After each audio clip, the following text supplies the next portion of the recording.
नमस्कार दोस्तों, car compares में आपका स्वागत है। मेरा नाम है विशाल और आज हम आपके लिए लेके आए हैं टाटा के तगड़े हैरियर का कंपैरिजन एमजी के नए फेसलिफ्ट हेक्टर के साथ, जहां हम दोनों में से कौन सी कार में सेफ्टी सहित बेहतर फीचर्स आते हैं, वो भी उनके प्राइसेस को मायने में रखते हुए, किसका पिकअप बेहतर है, कौन सी कार ज़्यादा स्मूथ है, किसका माइलेज बेहतर है, दोनों में से कौन सी कार का पकड़ और सस्पेंशन कंफर्ट बेहतर है, कौन से कार में आपको अंदरूनी जगह और बेहतर सीटिंग कंफर्ट मिलेगी, किसके इंटीरियर सुपीरियर है और मेनली किसका टिकाऊपन और आफ्टर सेल्स सर्विस बेहतर है। जिसके बाद हम आपको इसी वीडियो में बताएंगे कि इन दोनों में से कौन सी कार आपको बेस्ट सूट होगी और वो भी सही कारणों के साथ।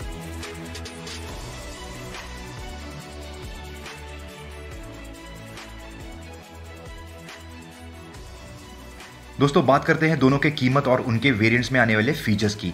एमजी हेक्टर की बेस पेट्रोल स्टाइल वेरिएंट की कीमत है लगभग 15 लाख रुपए ऑन रोड दिल्ली और बेस डीजल स्टाइल वेरिएंट की कीमत है लगभग 17 लाख रुपए ऑन रोड दिल्ली। इस कीमत में आपको दोस्तों टाटा हैरियर की XE मैनुअल या XM मैनुअल मिल जाएगी, जो हेक्टर के इस वेरिएंट से लगभग 1.5 लाख रुपयों से लगभग 3 लाख रुपयों तक महंगी है ऑन रोड दिल्ली। जी हाँ, और वैसे फीचर्स भी मिलेंगे आपको हैरियर के XM वेरिएंट में, जैसे कि सेफ्टी के तौर पे फॉग लैंप्स और रियर डिफॉगर, फिर telescopic steering adjustment, 3 driving modes, height adjustable driver seat, 7 inch का टच स्क्रीन और बहुत कुछ। और दूसरी तरफ आपको हेक्टर में मिलेगा ISOFIX mounts, reclining second row seats, rear disc brakes इत्यादि। ये लिस्ट काफ़ी लंबी है दोस्तों, तो अगर आप चाहे तो ये वीडियो यहाँ पे पॉज भी कर सकते हो इन फर्कों को आराम से देखने के लिए। अब ऐसे ही दोस्तों, अगर हेक्टर की मिड वेरिएंट यानी कि स्मार्ट ऑटोमेटिक की तुलना अगर हैरियर के समान कीमत वाले वेरिएंट के साथ की जाए तो आपको यहाँ सबसे पहली बात तो हैरियर की XT वेरिएंट महंगी पड़ेगी लगभग 70,000 रुपयों से ऑन रोड दिल्ली। और यहाँ आपको हेक्टर में सेफ्टी के तौर पे 2 extra airbags, LED fog lamps, cornering lamps, TPMS यानी कि टायर प्रेशर मॉनिटरिंग सिस्टम, फिर बाकी के फीचर्स में आपको हेक्टर में लगभग 3.5 इंच बड़ा टच स्क्रीन मिलेगा, फ्रंट पार्किंग सेंसर्स, मोबाइल से AC को चालू बंद करने की सुविधा और बहुत कुछ। वहीं दूसरी तरफ आपको हैरियर में 3 driving modes, automatic climate control, light sensing headlamps इत्यादि जैसे फीचर्स मिलेंगे। आप अगर चाहे दोस्तों तो ये वीडियो यहाँ पे पॉज करके आराम से ये फर्कों को बारीकी से देख सकते हो, हम दोनों के टॉप एंड वेरिएंट्स को कंपेयर करने से पहले। दोस्तों जब दोनों के टॉप एंड्स की तुलना की जाए तो हेक्टर के शार्प ऑटोमेटिक आपको सस्ती पड़ेगी हैरियर के XZA वेरिएंट से लगभग 2 लाख रुपयों से ऑन रोड दिल्ली। और दोस्तों हैरियर की ये वेरिएंट XZ से सारे फीचर्स शेयर करती है। जी हाँ, और जैसे आप देख सकते हो आपको यहाँ हेक्टर में ज़्यादा फीचर्स मिलते हैं हैरियर के इन वेरियंट से। जी हाँ, जैसे कि सेफ्टी के तौर पर आपको TPMS, पैनोरामिक सनरूफ, लगभग 2 इंच बड़ा टच स्क्रीन और बहुत कुछ। ये लिस्ट भी आप दोस्तों आराम से पॉज करके देख सकते हो हम दोनों के सेफ्टी रेटिंग को देखने से पहले, जिसके बाद हम दोनों का पिकअप और स्मूथनेस की तुलना करेंगे।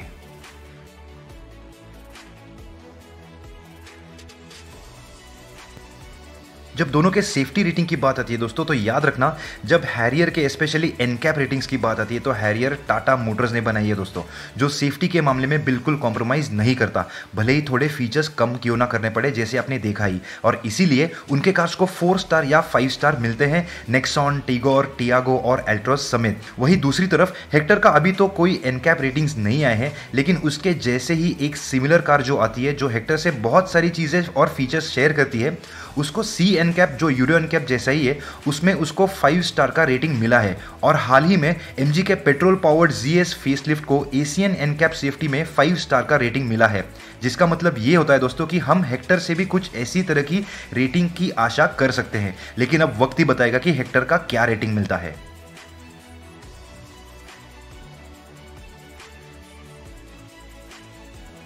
दोस्तों जब दोनों के पिकअप और स्मूथनेस की बात आती है तो आपको हेक्टर और हैरियर दोनों में फिएट का टर्बोचार्ज डीजल इंजन मिलेगा, जो आपको जीप के कंपस में भी मिलता है। जी हाँ, लेकिन कहानी यहाँ खत्म नहीं होती दोस्तों। हेक्टर और हैरियर दोनों को भले ही वही इंजन मिलता हो, लेकिन दोनों का वजन में लगभग 77 किलो का फर्क होने की वजह से हेक्टर का पावर टू वेट और टॉर्क टू वेट रेशियो दोनों बेहतर हो जाता है। लेकिन दोस्तों क्योंकि हेक्टर में आपको एक पेट्रोल इंजन भी मिलता है, वो अगर हैरियर के वही डीजल इंजन के साथ तुलना की जाए तो पासा पलट जाता है।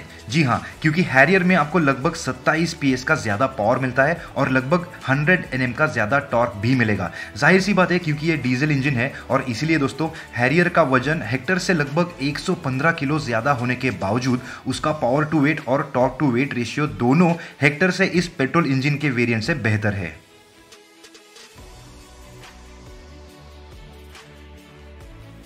दोस्तों जब दोनों के डीजल इंजन के बर्ताव की बात आती है तो जाहिर सी बात है कि इनमें बहुत सी समानताएं हैं क्योंकि इंजन सेम है। जैसे कि दोनों का 1500 आरपीएम के नीचे थोड़ा सा लैग है, लेकिन लो एंड टॉर्क बहुत ही बढ़िया है और इसकी वजह से ये आपको सिटी में बहुत काम आएगा। फिर दोनों का मिड रेंज बहुत ही बढ़िया है इत्यादि। तो चलिए देखते हैं इनमें फ़र्क क्या है, और ये आपको महसूस होना शुरू हो जाएगा जब आप कार शुरू करके चलाना शुरू करोगे तब। सबसे पहले तो आपको हेक्टर के केबिन के अंदर दोस्तों इंजन का आवाज सुनाई नहीं देगा आइडलिंग पे, और कार चलाना शुरू करोगे तभी भी। और तो और बाहर का रोड नॉइज, टायर और विंड नॉइज भी उतना सुनाई नहीं देगा। दूसरी तरफ हैरियर में दोस्तों आपको बाहर का रोड, टायर और विंड नॉइज सुनाई नहीं देगा। हालांकि आपको स्टार्टर मारने के बाद एक शेक जरूर महसूस होगा। फिर आइडलिंग पे और इंजन रेव करते ही आपको थोड़ा सा आवाज सुनाई देने लगेगा केबिन के अंदर।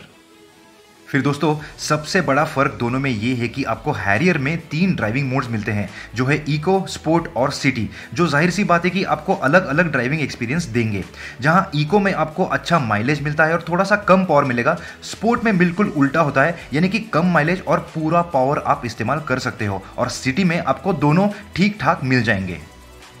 दोस्तों हेक्टर के डीजल वेरिएंट्स में अभी तो कोई ऑटोमेटिक ऑप्शन नहीं दिया है एमजी ने। हालांकि हैरियर में आपको एक Hyundai ने बनाया हुआ एक 6 स्पीड टॉर्क कन्वर्टर मिलेगा, जो उसी के मैनुअल गियरबॉक्स से बेहतर है ही, क्योंकि बहुत अच्छी तरीके से ट्यून किया है टाटा ने, और ये आपको सिटी में बहुत काम आएगा क्योंकि ये हैरियर को बहुत अच्छी तरीके से क्रॉल कराती है, जिसकी वजह से आपको एक्सेलरेटर का ज्यादा इस्तेमाल करने की जरूरत नहीं पड़ती। यानी कि एक्सेलरेटर और गियरबॉक्स दोनों अच्छी तरीके से ट्यून किए हैं, कंफ्यूजन नहीं है हेक्टर की तरह, और ये हाईवे पे भी लागू होता है। दोस्तों हेक्टर के मैनुअल का क्लच का ट्रैवल तो उतना नहीं है, यानी आपको क्लच बहुत अंदर दबाने की जरूरत नहीं है, लेकिन क्लच हेवी जरूर है, और ये आपको सिटी में थोड़ा सा परेशान कर सकता है, लेकिन हाईवे पे नहीं, क्योंकि जैसे हमने कहा ये इंजन 2000 आरपीएम क्रॉस करते ही और बेहतर हो जाती है पूरे 4000 आरपीएम तक। और ये मिड रेंज दोस्तों हेक्टर और हैरियर दोनों का बहुत बढ़िया है। ओवरटेक करने के लिए आपको ज्यादा गियर शिफ्ट भी करने की जरूरत नहीं है। दोस्तों जब हेक्टर के पेट्रोल इंजन के बर्ताव की बात आती है तो आपको केबिन के अंदर आवाज़ सुनाई नहीं देगा। बहुत ही अच्छी तरीके से एमजी ने उनके टर्बो पेट्रोल इंजन के वेरिएंट्स का एनवीएच ट्यून किया है, लेकिन जैसे ही आप 5000 आरपीएम के ऊपर जाओगे वैसे ही आपको हेक्टर के इंजन का आवाज़ सुनाई देने लगेगा। हेक्टर के मैनुअल और ऑटोमेटिक दोनों वेरिएंट 0 kmph से बहुत ही स्मूथली निकलते हैं दोस्तों, लेकिन सरलता से निकलते हैं ऐसा नहीं बोल सकते, क्योंकि उसका लो एंड टॉर्क ठीक ठाक है, और जैसे ही वो 2000 आरपीएम क्रॉस करती है वो थोड़ी सी कंफर्टेबल होना शुरू हो जाती है। बाद में दोस्तों ये पावर देना शुरू करती है, लेकिन थोड़े धीरे से, थोड़ा सा टाइम लगाती है, और ये ऑटोमेटिक पे भी लागू होता है क्योंकि वो बहुत झट से अपशिफ्ट करना शुरू कर देती है, इफिशिएंसी के लिए भी और रिफाइनमेंट के लिए भी, जिसकी वजह से आपको इसका रिफाइनमेंट काफ़ी अच्छा लगेगा और ये आपको सिटी में काम आएगा दोस्तों। लेकिन कभी कभी इसका ऑटोमेटिक गियर बॉक्स सोच में पड़ जाता है कि अब गियर बदलूं कि नहीं।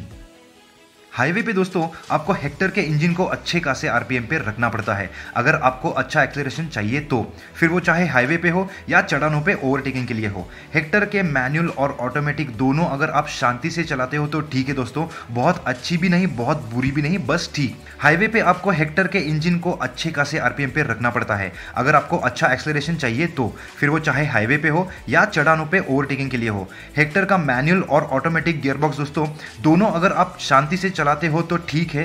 हेक्टर का मैनुअल और ऑटोमेटिक दोनों अगर आप शांति से चलाते हो तो ठीक है, बहुत अच्छी भी नहीं बहुत बुरी भी नहीं, बस ठीक। आपको हेक्टर के डीसीटी में एस मोड मिलेगा दोस्तों, जो आपको ओवरटेक करने के लिए मदद करेगा क्योंकि वो डी मोड से और ज्यादा रेव कराता है इंजन को। आपको इसमें एम मोड भी मिलेगा दोस्तों, यानी कि मैनुअल मोड, जहां आप अपशिफ्ट और डाउनशिफ्ट भी कर सकते हो कार को ओवरटेक करने के लिए, यहां तक कि आप ब्रेकिंग के लिए भी इस्तेमाल कर सकते हो। और दोस्तों हेक्टर में आपको अब एक सीवीटी का भी ऑप्शन मिलेगा, जो हम आपको जल्दी बताएंगे कि वो चलाने में कैसा है।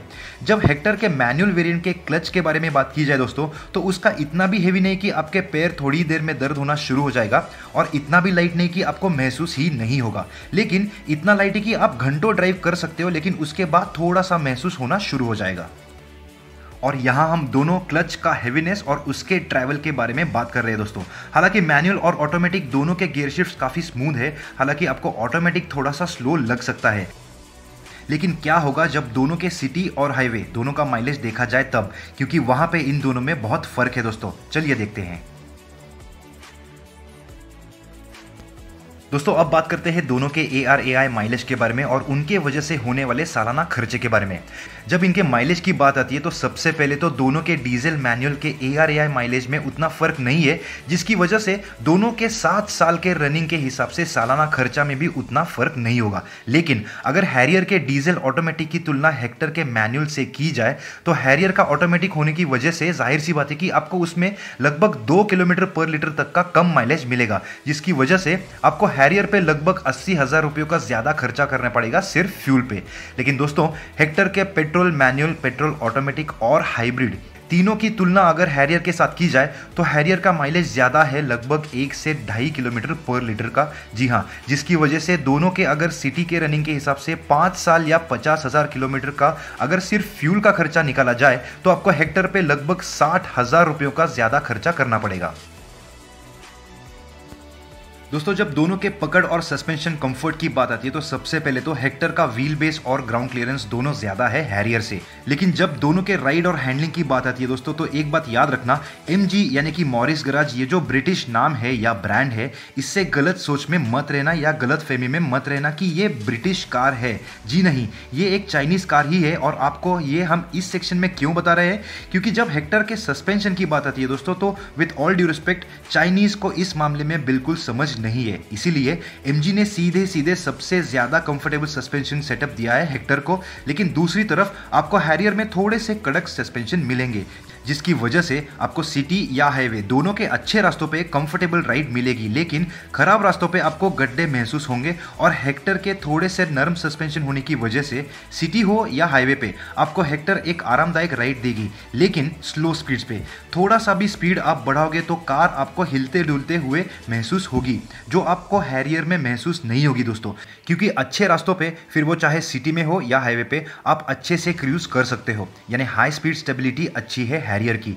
हेक्टर के उस बर्ताव को हम दोस्तों हेक्टर का कंफर्ट जोन बोलते हैं, जहां हेक्टर आपको कंफर्टेबल रखेगी, यानी कि जब तक स्पीड दोनों के कंफर्ट जोन में हो तब तक आपको एक कंफर्टेबल राइड मिलेगी, फिर चाहे वो स्ट्रेट लाइन पे हो यानी कि हाईवे पे, घाट पे या सिटी में हो। लेकिन जैसे ही आप हेक्टर को कंफर्ट जोन के बाहर निकालोगे वैसे ही आपको परेशानी होगी। जी हाँ, जो एक अच्छी बात है दोस्तों, क्योंकि आप स्पीड नहीं बढ़ाओगे, इसका वजन आपको महसूस होना शुरू हो जाएगा दोस्तों। लेकिन हैरियर आपको ऐसे रास्तों पे अच्छा स्टेबल राइड देगी। ऑफ कोर्स थोड़ा सा रोल तो जरूर महसूस होगा, लेकिन हेक्टर से कम, और इससे आपका कॉन्फिडेंस बना रहेगा। हैरियर की तरह दोस्तों आपको हेक्टर का स्टीयरिंग भी अच्छा लाइट लगेगा, ज्यादा मेहनत करने की जरूरत नहीं पड़ेगी, फिर वो चाहे सिटी में हो या हाईवे पर भी। जी हाँ, हाईवे पर भी नए हैरियर का स्टीयरिंग जितना चाहिए उतना लाइट है, फिर हेक्टर में खराब रास्तों पे आप वैसे भी स्पीड नहीं बढ़ाने वाले।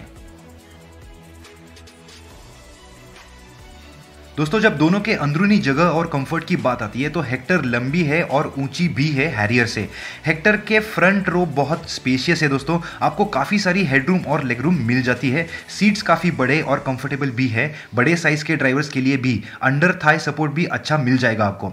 हैरियर में दोस्तों बड़े ड्राइवर्स के लिए भी जगह है, सीट्स भी कंफर्टेबल है, हेडरूम और लेगरूम भी मिल जाएगा आपको। सिर्फ ऊंचे लोगों के लिए अंडर थाई सपोर्ट थोड़ा सा कम लग सकता है, लेकिन ऊंचे लोगों के लिए लंबर सपोर्ट बहुत ही बढ़िया है हैरियर में, और वो कंफर्टेबल होगा हैरियर में, जिसकी वजह से आपको हैरियर में अच्छी ड्राइविंग पोजीशन मिल जाएगी। आपको पीछे यानी कि सेकंड रो में आने जाने के लिए काफ़ी सारी जगह मिल जाती है हेक्टर में, और काफ़ी है 3 लोगों के लिए। इनका कुशनिंग और सपोर्ट दोनों अच्छा है, ये आपको लॉन्ग ड्राइव पे बहुत काम आएगा दोस्तों। और हैरियर में भी आपको 3 वयस्कों के लिए यानी 3 एडल्ट्स के लिए बहुत जगह मिल जाएगी सेकेंड रो में। और तो और छोटे हो या बड़े आपको लेगरूम और नीरूम दोनों भी काफ़ी मिल जाती है हैरियर में। दोस्तों अब बात करते हैं दोनों के इंटीरियर्स की।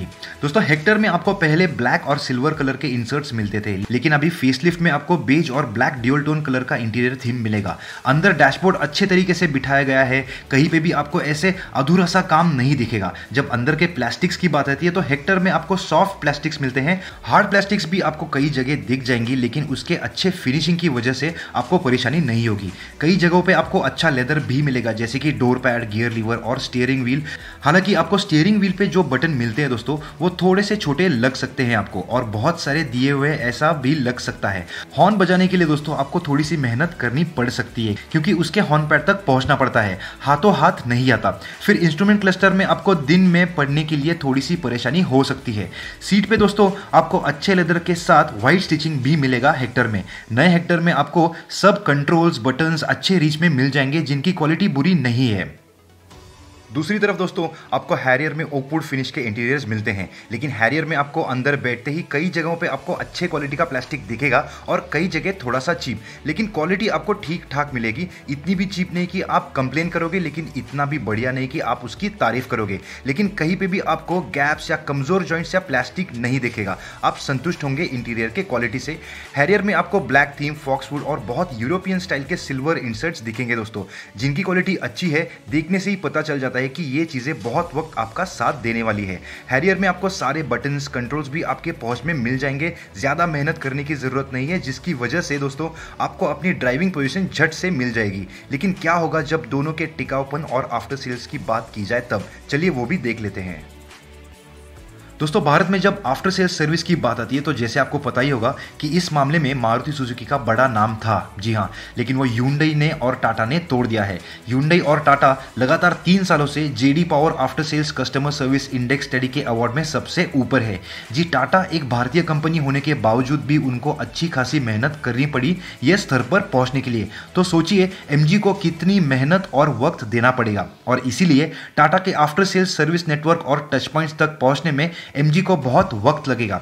जी हाँ, लेकिन इसका मतलब ये नहीं होता दोस्तों कि MG कोशिश नहीं कर रही, क्योंकि उन्होंने उनके पहले कार के लॉन्च के साथ MG शील्ड नामक एक रणनीति या प्लान का परिचय किया था, जिनमें बहुत सारे after sales service plans offer किए थे उन्होंने, जिसकी वजह से MG के ग्राहकों को इस चीज का बहुत लाभ हुआ और इसकी मदद भी हुई, क्योंकि इसमें तब से ही MG 5 साल की और अनलिमिटेड किलोमीटर्स की वारंटी दी थी। सर्विस कॉस्ट कम करने के लिए 3 साल या 30,000 किलोमीटर की सर्विस मेंटेनेंस का भी प्लान लाया था उन्होंने। ऑन दैट नोट दोस्तों, MG आज खास कार कंपेयर्स के दर्शकों के लिए BS6 हेक्टर और BS6 हेक्टर प्लस पे 70,000 से 1 लाख रुपयों तक का डिस्काउंट दे रहा है। इसकी लिंक यहाँ आपके स्क्रीन पे आई बटन में और वीडियो के नीचे स्थित डिस्क्रिप्शन में दी हुई है। अगर आप BS6 हेक्टर या BS6 हेक्टर प्लस खरीदना चाहते हो तो इस अवसर का जरूर लाभ उठाइए। दोस्तों अब बात करते हैं इस वीडियो के कंक्लूजन के बारे में, यानी कि वर्डिक्ट। और हर बार की तरह हम आपको बताएंगे कि इन दोनों में से आपके लिए सिटी के लिए कौन से सबसे ज्यादा सूट होगी, फिर हाईवे के लिए, फिर दोनों सिटी और हाईवे के लिए।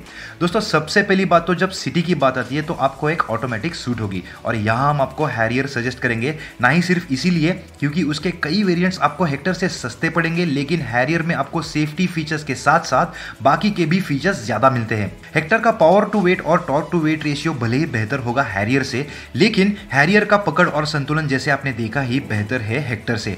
हैरियर का माइलेज भी उतना कम नहीं है जैसे आपने देखा। हेक्टर के पास हाइब्रिड का ऑप्शन होने के बावजूद भी दोस्तों हैरियर पे सालाना खर्चा जैसे आपने देखा कुछ ज्यादा नहीं होगा हेक्टर से। और हैरियर में आपको डीजल ऑटोमेटिक का भी ऑप्शन मिलता है दोस्तों, जो अभी तो MG ने हेक्टर को नहीं दिया है। और ये सारी चीजें हाईवे पे भी लागू होती है, ना ही सिर्फ हैरियर के स्ट्रेट लाइन स्टेबिलिटी के लिए, लेकिन उसके आफ्टर सेल्स सर्विस के लिए भी। इसलिए हैरियर आपको हाईवे पे भी अच्छा साथ देगी। फिर जब सिटी और हाईवे दोनों की बात आती है तो वहां पे भी आपको हैरियर सूट होगी, ना ही सिर्फ उसके चलाने के ईज के लिए, लेकिन उसकी इफिशियंसी के लिए भी, जिसकी वजह से आप सिटी और हाईवे दोनों पे आराम से इस्तेमाल कर सकते हो।